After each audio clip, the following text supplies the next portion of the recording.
with all this happening, this coronavirus thing, and I know you kind of already answered it in a way, but like talking about how it's going to affect our overall election and things like that. I don't even think the Democrats did their primaries on Tuesday, did they? Because I think they shut everything down until further notice. Yeah, so I know not this Tuesday, not the last Tuesday, but the Tuesday before there was Florida, Illinois, Yeah. Ohio postponed their election, even though they were trying to fight that in the courts, but it ended up getting postponed. So yes, the primaries have been postponed as of now, which is, I mean, it's smart to do. We shouldn't be sending people out to risk their lives to vote. Right. At the same time, I'm trying to figure out exactly what this is going to mean for the general election. That's what I get. Like, do you think our election for the president could be pushed back? Is that even possible? If so, like, would Trump remain president? Like, I'm just curious to see how this really is going to affect our election. We live in unprecedented times, and this is the first time it's ever happened. And so it's really going to be up to the Supreme Court at this point. This essentially, if Donald Trump decides to postpone the election, just like what's happening with the Democratic primaries, the first thing it does is it gets challenged in the court, and the court has to rule it either constitutional or unconstitutional. I have a feeling that if Donald Trump tries to postpone the general election, that it probably will go up to the Supreme Court, which I'm not sure exactly on what the Supreme Court's voting record is on this specific issue because we haven't seen anything like this. So really, it's hard to say.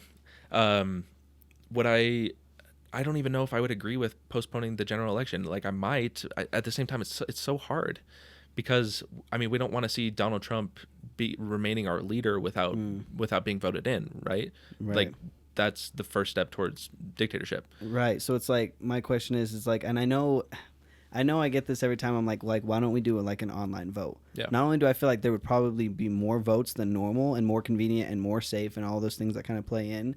And I get the whole Russia will hack it, the hackers, and I'm like, I mean, we literally have companies like Google, Facebook, like all of these companies that literally don't get hacked.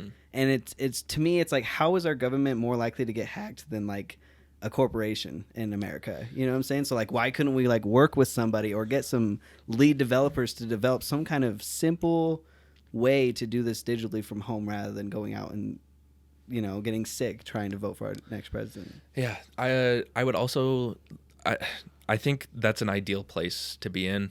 It's very hard for, like you said, voter security to move things online. I think paper ballots are the most secure way to have elections. But if you have an online voting option, how are we keeping track of who's voting? How can we ensure that the vote is actually being given by the person who they say they are, right? Like, what are we going to ask for? Their social security number? What are we what would you need to vote? Right. And how can we ensure that this person is over 18? How can we ensure that this person says who they are? It seems like a very bad and slippery slope into a lot of issues with our election. And like I said, the most important thing for a democracy is the sanctity of their elections. And when we have leaders or when we have people questioning the results of the election, that's when bad things start happening in democracies. Is people have to understand that the election is secure and that it's a fair and free election and that people are allowed to vote for whoever they want. And so I think if you can find a way to make it easier for people to vote, it's good. Whether that would be an online voting system, I'm not sure. But I would say that automatic registration when you turn 18 for voting, because people don't know how to register to vote. They don't. I mean, I don't even understand it. It's too complicated. It depends on the state. Yeah, I think specifically we try and make elections a little bit more difficult than they should be. But I honestly do support anything that makes elections easier. And like I said, I think that's immediate voter registration when you're 18. We also have to ask ourselves, and this is also kind of a controversial topic, and I don't know enough about it as I should. But it's gonna be a good section in. I'm taking a civil rights and liberties class, and it's going to be the last section. It's like voter registering and voter suppression. Voter suppression is a very bad issue. Everybody should be able to vote if you're over 18. I don't know if that includes felonies or not. That's another debate. But it seems like, and from what I've heard, I'm in the middle of reading a book. It's called One Person No Vote. It's a great book about voter suppression. it seems like one of the only parties that seems to be engaging in this voter suppression is the Republican Party. And I'm not saying that Republicans are inherently bad people, but the problem is that I think Republicans in general just kind of rely on a lower voter turnout to remain in power. Like we were talking about with the different demographics of the parties, Democrats tend to get more votes Right. from the minorities, people that don't vote typically on normal elections, the younger vote, the younger populations. The people that do vote, older generations, more white people, educated people, those people tend to lean more Republican. So the Republican Party relies on making sure that it's hard to vote, or that people don't understand the voting process to remain in power. If everybody was forced to vote, which they do in some democracies where they say everybody has to vote or you're going to get thrown in jail, I think if that system was taking place, I think that Democrats would win every election. And that's just because the people that don't vote are younger people, they're voters of color, they're inherently disadvantaged populations that don't vote. Right. That makes a lot of sense, though.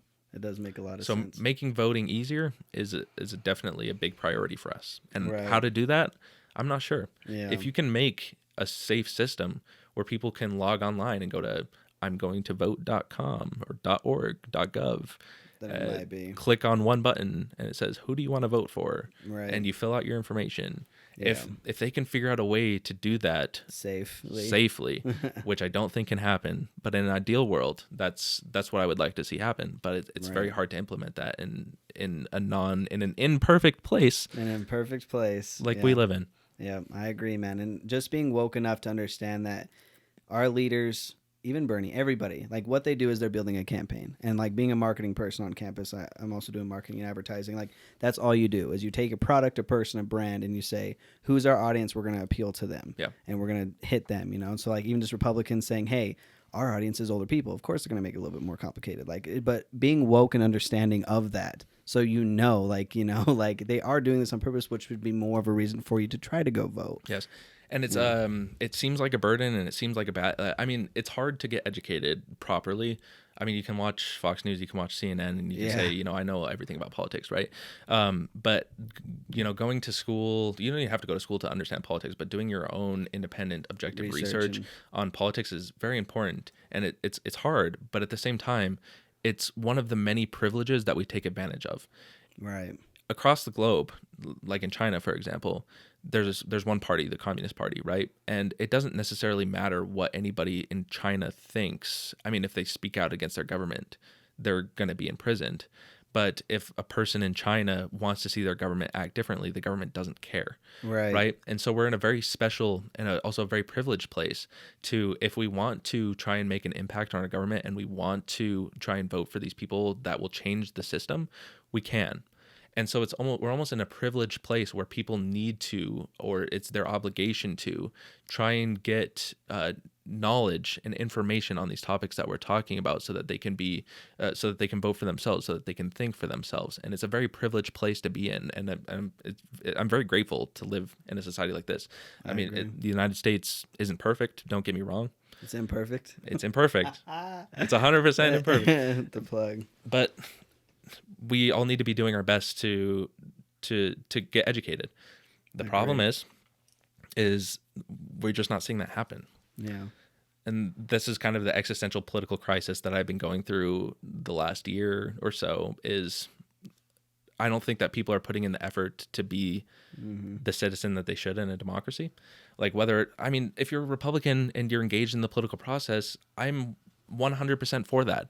Even though I disagree with a lot of the ideas that Republicans have, if you're politically engaged, I love that because it's democratic. Yeah, 100%. But I think that's the problem with democracy, and that's bad to say, but I think that's just the objective problem with a system of government like democracy, is it relies on informed citizenry who make independent decisions, and all of these different factors. Don't get me wrong, I would much rather just go on Netflix and watch my favorite show than to go to school every day to get up at 9:30. Don't get me wrong, I love school, but at the same time, it's way easier to not. Yeah. Right? You have to put in the effort to do things. and sometimes you have to make sacrifices. Yep, agreed. And so I think that's one of the main flaws with democracy is it relies on this informed citizenry that we're not necessarily seeing. Mm, agreed, man. Agreed, But 1,000%. it's good that we have conversations like this. Yes, and getting people involved, like you said, regardless of your beliefs. Just like I love that message. If any celebrity or anybody with a platform can do is getting people to go out and vote, 100% agree.